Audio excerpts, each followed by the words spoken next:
আমরা এখন টেকনাফে, এই যে নদীটা দেখতেছেন তার ওপারই মায়ানমারে পাহাড়গুলো যা দেখতেছেন সেগুলো সব মায়ানমার। এইখানে বলে ফিশিং বোর্ডের মানুষেরা যদি মাছ ধরতে যায়, একটু যদি তাদের বর্ডার ক্রস করে তাহলে গুলি করে। শুনলাম এই মায়ানমার বর্ডার কোস্টগার্ডের থেকে শুনলাম যে ফিশিং বোর্ডের মানুষের উপরে গুলি চালায়।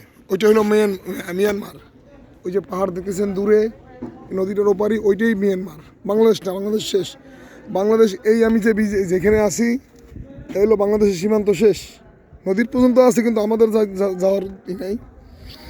আর ওই যা দেখতেছেন পাহাড় সব মিয়ানমার। আমরা এখন বাংলাদেশের একদম শেষ প্রান্তে, টেকনাফ একদম লাস্ট। এর উপরে যদি যাইতে হয় তাহলে আমাদের ভিসা পাসপোর্ট লাগবে, আর সরাই পথে গেলে গুলি খাওয়া লাগবে। এই হলো আমাদের লাস্ট বর্ডার, টেকনাফ। এইটা হলো বাংলাদেশ, এই পাশেরটা বাংলাদেশ, টোটাল এই পাশেরটা বাংলাদেশ। ওই পাশে গেলে পরে নদীর উপর গেলে পরে এটা মিয়ানমার। ধন্যবাদ, সবাই ভালো থাকবেন।